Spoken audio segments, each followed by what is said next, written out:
Hi, welcome to the 40th episode of Startup Strides. Today, my guest is Camilla Rizzi. She is an early stage investor, a ventures associate at Plug and Play Tech Center.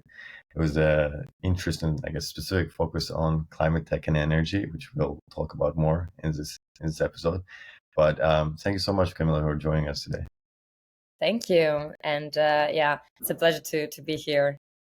Yeah, we've been meaning to make this episode for a while, so I'm really excited to talk to you. And climate tech is one of those areas which I'm not super familiar with, so I'm also very excited to learn more through our conversations. But before we, delve into specifics, I'd like to ask you first, what drew you to early stage investing, and why Plug and Play specifically?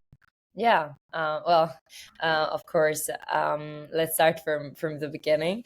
I will say that I have always been very interested into the climate tech and especially the energy space.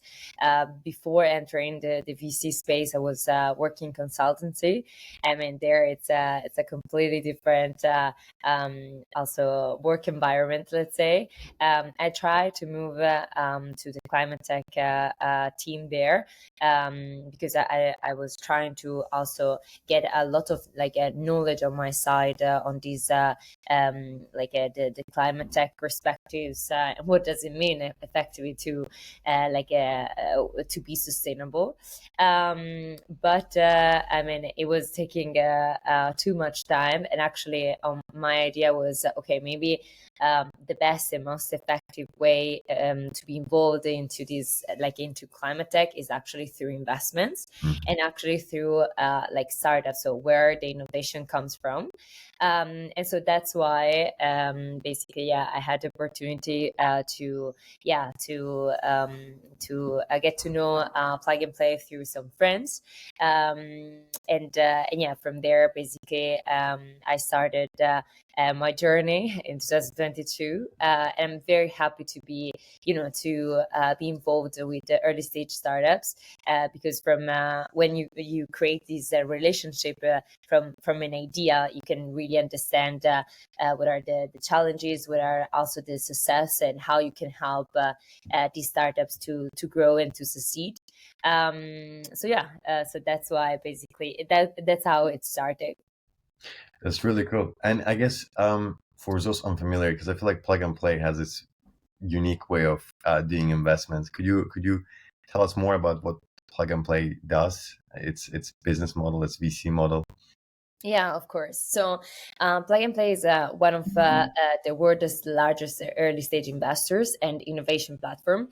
So basically, we operate the largest open innovation platform. In fact, we connect startups, corporation, investors to basically accelerate innovation in different sector. We have 18 vertical. So this means having specific expertise and teams for these topics. On the climate side, we partner with forward-thinking corporates and investors to basically fund and scale solutions across the energy, carbon, materials, and more and more. So yeah, basically in a nutshell, from one side, we are early stage investors. We are a family office. And from the other side, we basically operate like a bridge between the startups that are in our ecosystem and more than 600 corporate partners all over the world. Oh, that's so okay. So kind of twofold system. You mentioned even before you joined investing, you had a specific interest in sustainability and energy, even when you were doing consulting. I guess I'm curious, why did sustainability resonate with you personally? Yeah, of course. Well, I think sustainability, it's kind of personal for me. It's not just a sector. It is a lens through which basically we should view all innovation. In fact, also internally and Plug and Play, we say that sustainability is kind of horizontal. So the stakes are high and the timeline is kind of short and tight. Climate change, resource depletion, inequality are basically basically not further problems. So we have seen this we see this problem, and they're here right now. So working in sustainability allows me to basically channel my professional skills into something that aligns basically with my value, while still operating in a space that it's dynamic and full of opportunity. In fact, like as I say, like sustainability is horizontal. We provide value also to all the other verticals we operate, invest in. And that's why also I basically decided to, since when I joined, to make a step further and like specialize myself into energy and a deep tech side of sustainability, because I think it's very important to select, let's say, an aspect of sustainability. And so yeah, I look into energy a lot because I want to reach either, let's say, higher impact. Well, when you say deep tech and kind of energy, some of the things that comes to my mind, for example, would be like a fusion reactor. Yeah. What other examples would be under deep tech, climate tech, energy? Yeah, for sure. So basically, well, I actually my journey in energy started with battery. I worked in Volkswagen, and I mean, it was in 2021, and there was like this big, huge wave for EV. And I wrote my final thesis on like how to recycle these batteries and what will be the future of lithium ion batteries. I mean, there are a lot of that we can say there. So I mean, plug and play. We have startup Autobahn, which is also one of the most important platform and accelerator program in Germany, but also in the world for mobility. So we look a lot into this kind of battery energy storage solution. And then, I mean, through the years since when I started, hydrogen was also a very big topic. And then I would say that recently data centers and the application of AI through like how to digitalize energy sectors have been like two of the, let's say, sectors and topics that I worked and studied the most. But I would say like on our side, and I actually forgot to mention before, we are more B2B software side in terms of investment as plug and play through our family office. But then we have also raised a specific fund.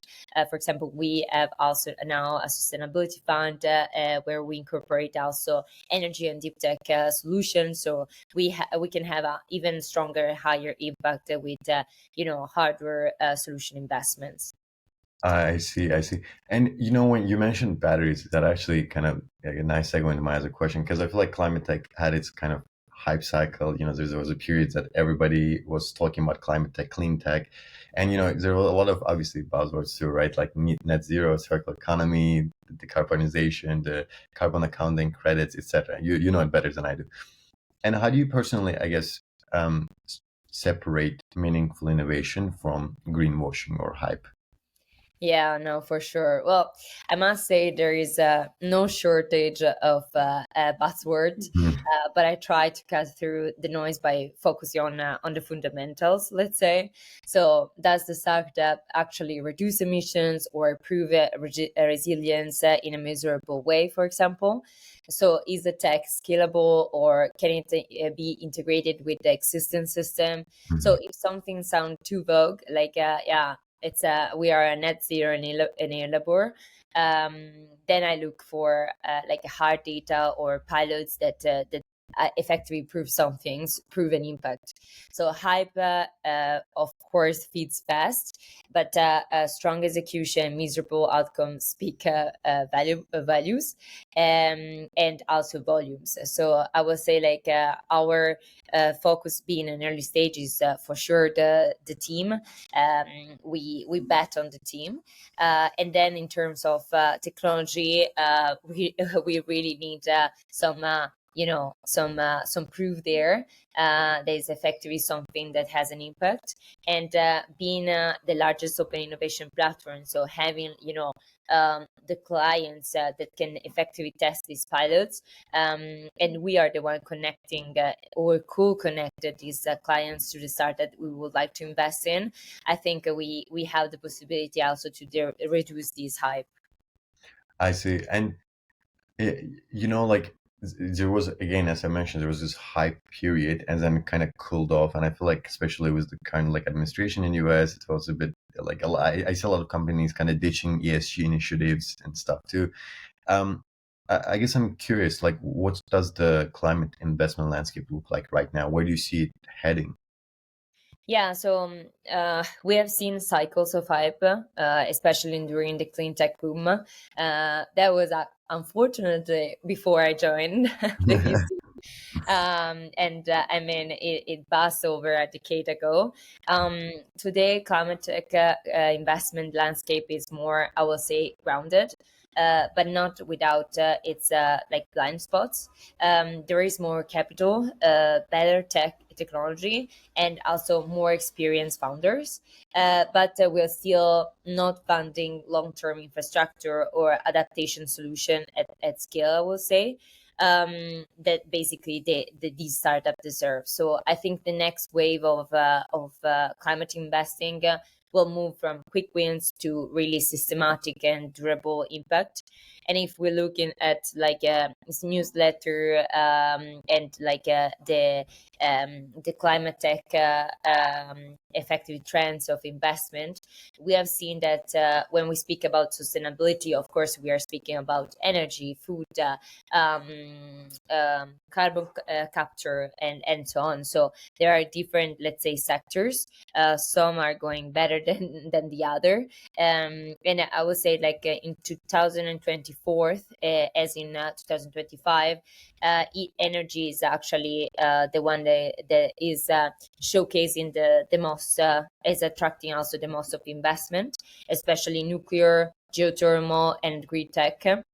Effectively, like grid technology, I think it's something that will need a lot of attraction, and yeah, and also will attract a lot of importance, together with, of course, long duration energy storage, because it's everything like connecting, and especially with I mean, the boom of AI. This solution is something that are truly important. Could you clarify? You said, like, instead of focusing on quick wins, kind of focusing more on like long term wins, long term progress. Could you clarify that a bit for me? Like, what do you mean by Yeah, that? for sure. So I think, as I say, like there is a need of long-term plan and long-term infrastructure, or also long-term capital. So we spoke a lot of first of its kind project. It's when, for example, when we speak about an hard like a high capex intensive solution, like carbon capture, where they need effectively a modular infrastructure, and also like a reactor to scale. In that terms, it's important to have the right infrastructure. There are incentives, and also governments that support this growth.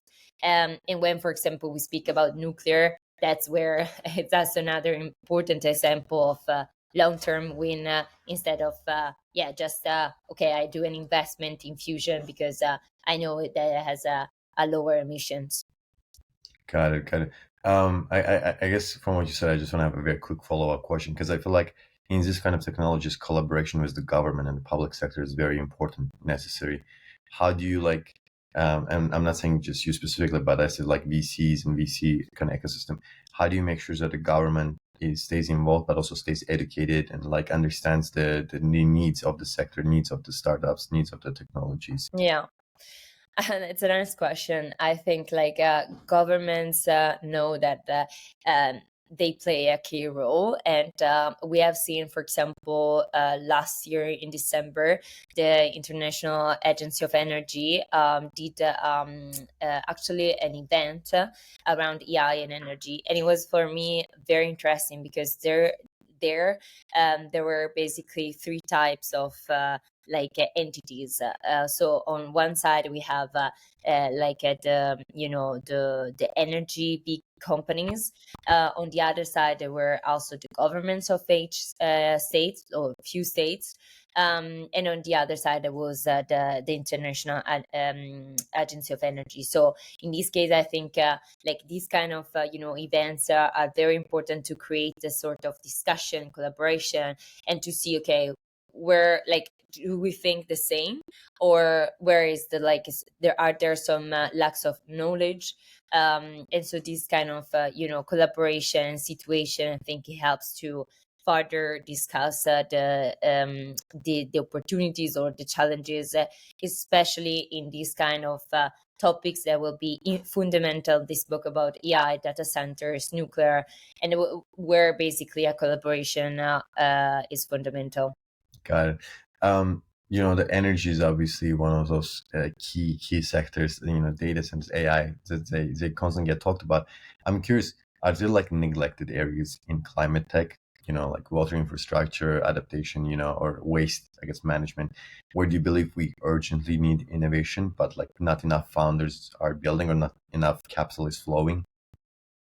Yeah, no, for sure. I think, I mean, adaptation is right now like a topic, or has been like at the center of also COP 29 spoke about adaptation. We speak again about adaptation in the future, to effectively like raise and collect enough fund, enough money for adaptation.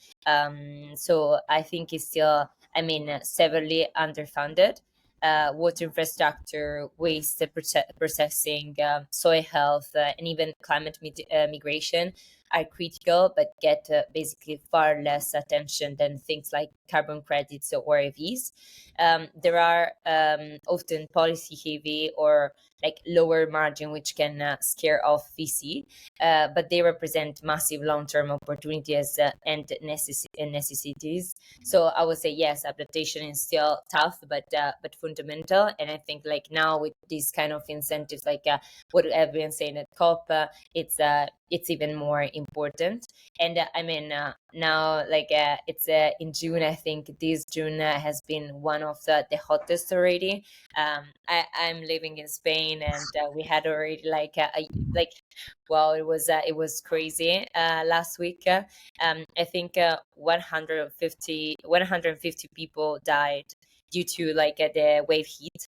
And we have seen, I mean, I'm come from Italy, and we have seen there has been huge climate tech problems due to like strong rains and alluviation and these kind of things. So I mean, I think governments and city and countries are realizing even more that this kind of climate adaptation is fundamental. We invest into this kind of AI and solution for climate adaptation. So I think it's it's fundamental.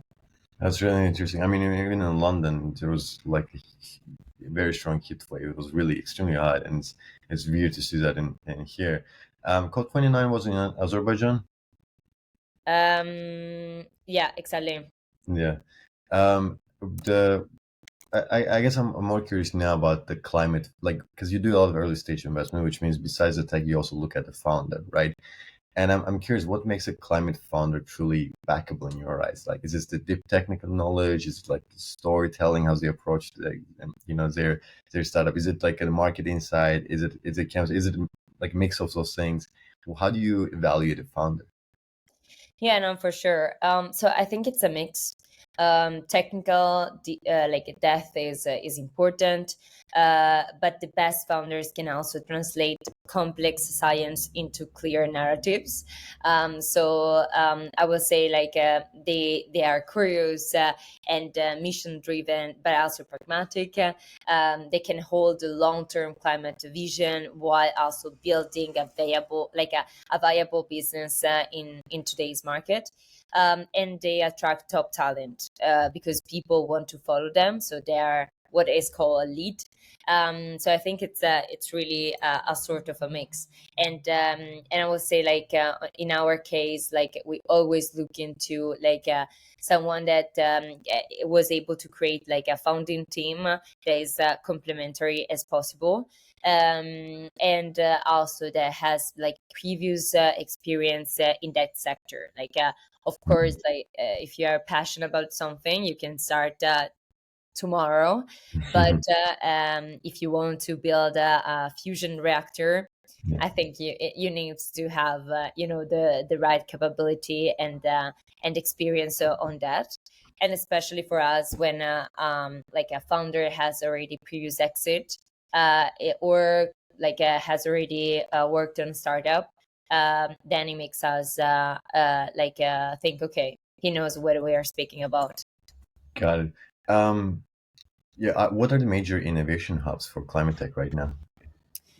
Yeah, so I think there is Like like geography wise too. yeah. So I think like a major innovation. I mean, as I say, like I think the grid and like the interconnection with AI. When we seen that AI, it's for us, it's more something that will support the energy, and it shouldn't be the focus and shouldn't be the core technology, by something that is just helping you to work better, as I think is doing with everyone, everyone basically. So I think like there are different type of these innovations all over the world that is spreading. Yeah, I Middle East, for example, in Abu Dhabi, I feel like there are some efforts in certain other locations too. I guess geography-wise, which geographies are really actively trying to boost, especially now, like this climate tech investments, this clean tech investments. Are there any specific geographies that you see a lot of efforts being put into climate tech? Yeah, no, for sure. So I think, as you say, like Middle East, we have a lot of activity there. We're collaborating with a lot of different partners. For example, Hub 71 for their like for climate tech, and they're like the technology is really like on a different type of technology from like water resilience to carbon capture, and I think like there it's a sort of nice culture where the importance is really to create an impact, and they believe on your solution without creating impediments, but believing in you. So I think for sure, like we will see, and we are seeing a lot of growth there. In Europe, of course, I mean, France is investing a lot into data centers. I mean, it's basically the major hub that we have for nuclear. UK, of course, I mean, it has been and is still, I think, one of the major hub for climate tech. With the right investment and with the right university that are like willing to create spin-off, and of course I mean US has been for years and for ages the first hub. But I think now with all these I will say changes, I think there is the possibility for Europe to effectively like take advantage, I will say. Let's not enter into politics, but but that's what yeah, that's my message. So Yeah. yeah, for sure, other other countries will be definitely an opportunity here.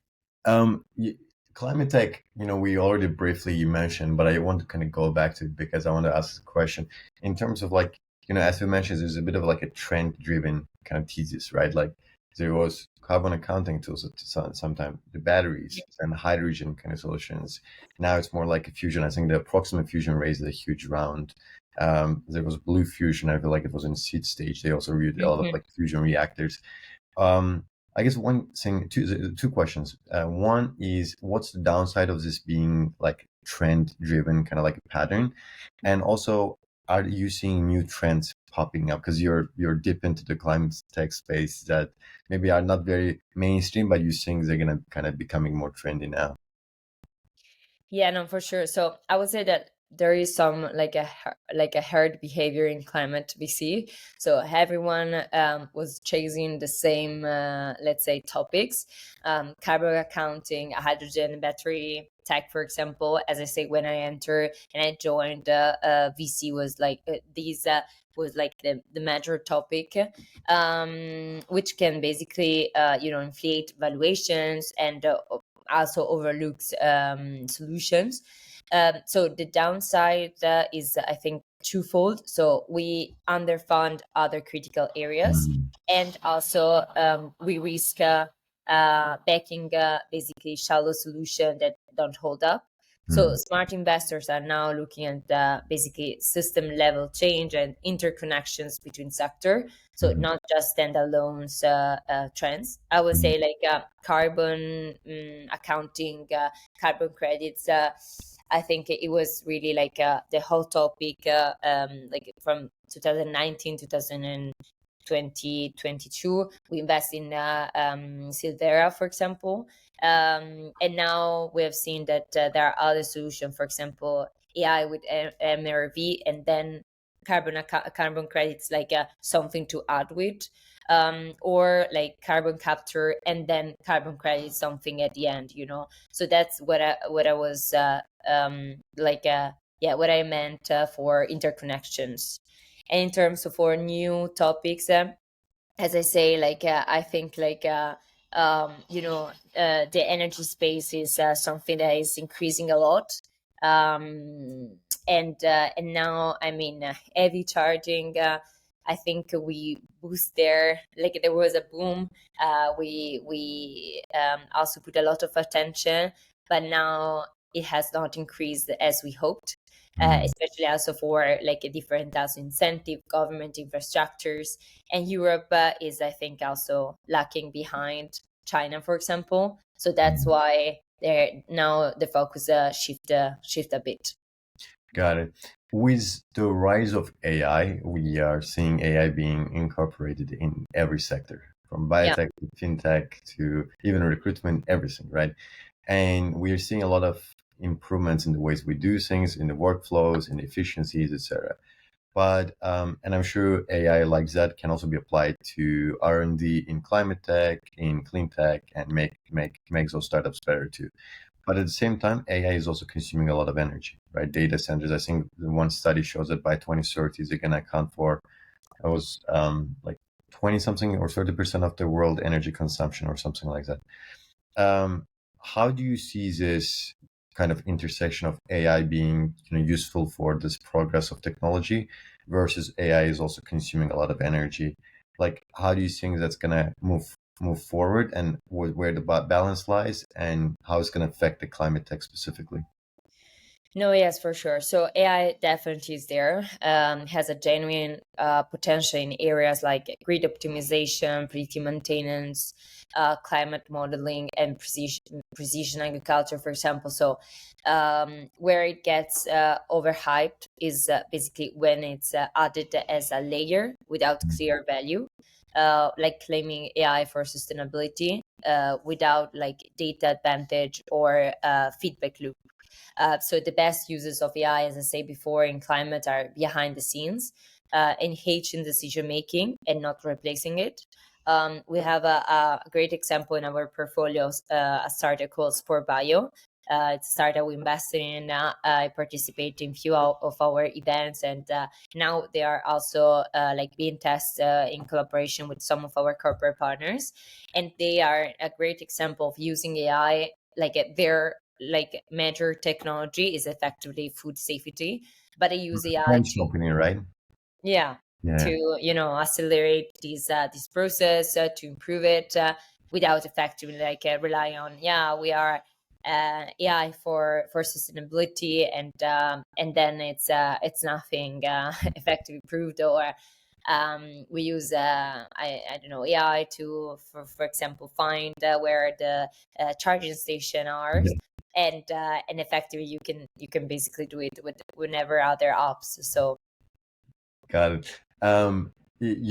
It's there's some technologies that might not be directly under climate tech, but they indirectly contribute to sustainability, right? Like, is there ways? Is there startups developing new algorithms or like new ways of kind of cooling the data centers, the new ways of computing to reduce the energy consumption that would kind of like make the process more sustainable? What do you see any specific technologies that you like or you're interested in that would contribute to kind of reducing this energy use, energy consumption by AI in data centers? Yeah, no, for sure. So, actually, we just hold an event in Paris about AI and energy, and we split it like into AI and grid, AI and renewable energies, and AI and data centers. Also, because it was a few months ago, and I was in Spain, and we had a huge, blackout. So that's definitely a great moment to speak about this. And I think, as I said, AI in this case can be a great example for predictive maintenance, for example, for on the grid, to effectively potentially predict these kind of issues and bottlenecks. Because it's true that in 2010 we moved from so-called smart grid, so everything is based on sensor connections and so on. But we need more security to avoid cybersecurity, and we need also, a better collaboration also, especially with we speak about in integration with other energy sources like renewable energies, which are great, but you need a lot of, also a connection and control. So in order to answer to your question, I think the grid is definitely something we look into as a great sector where AI can create a lot of success in terms of energy, and also in terms of for transporting the right energy amount for these huge let's say data centers that the demand for electricity will definitely double by 2030, and data center will be one of the reason, together with AV, and especially Yeah. also air conditioning. But I would say if you apply AI will be in this case from one side the problem for data center, because data center is the things that is used to train these models, but on the other side can be used to make it more efficient and sustainable. Got it. We talked a lot about the macro, on a macro level, about the ecosystem, about the startups. Now, on a micro level, I'm curious, what are one or two startups, perhaps inside or outside of your portfolio, that you're closely watching right now, that you're really excited about, and I guess what makes them stand out? Yeah, so I would say I can speak about one of our recent investment. It's a startup called Atomic Canyon. It's based in US, and they definitely are this integration between AI and energy, since they apply AI to nuclear power plants. And basically we knew that nuclear is growing, but being more a B2B software based fund, we couldn't, let's say, invest directly in fusion and fission, a huge reactor. And Hmm. so this was the best example for us to invest in. So they leverage basically artificial intelligence to modernize operation in the nuclear energy sectors. So their mission is basically to harness AI to foster collaboration, data sharing, enhancing efficiency, and provide also affordable and safe clean energy at scale. What stands them apart is really the team. It's an exceptional team led by a strong founder with also extensive venture experience and deep knowledge of the nuclear operation and regulatory compliance. It is a seasoned entrepreneur. He was previously founder of another company that he built. He helped it grow up to 40 million in annual revenue, and then it was acquired for 180 million. So it was a perfect example.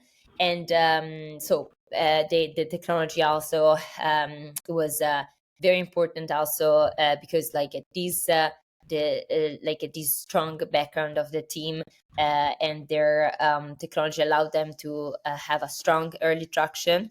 They had a strong basically they launched the first pilot with the clients. It was Diablo Canyon Power Plant, one of the most important power plant in in US. And they have in the technology the right partnership and also exclusive alliance with a supercharging, because when we speak about AI and nuclear, you need a supercomputer. And so with basically Oak Ridge National Laboratory. So I mean, we posted recently the investment, so I will really recommend to go and have a look. We're coming towards the end of the episode, so but I'm gonna ask a question that I should have perhaps asked at the very beginning. Yeah. And you guys invest globally, and your early stage investment, and there's a lot of startups around, but usually there are only a few quality startups that a lot of VCs want to invest in. So you have to be kind of early before anybody else. How do you approach early stage investment? How do you approach your sourcing? Yeah, that's definitely a nice question.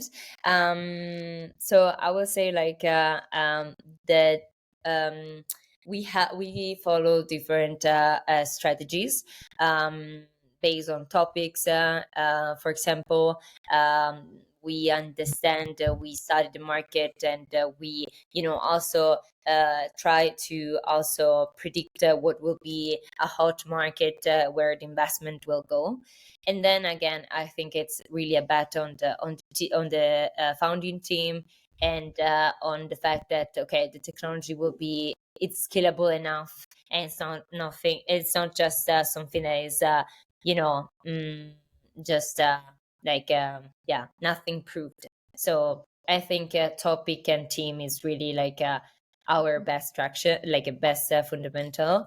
And then again, we invest also based on our corporate partners' needs and what are the corporate partners' requests. So I think we have a great overview and also prior knowledge thanks to the collaboration with our corporate partners. Got it.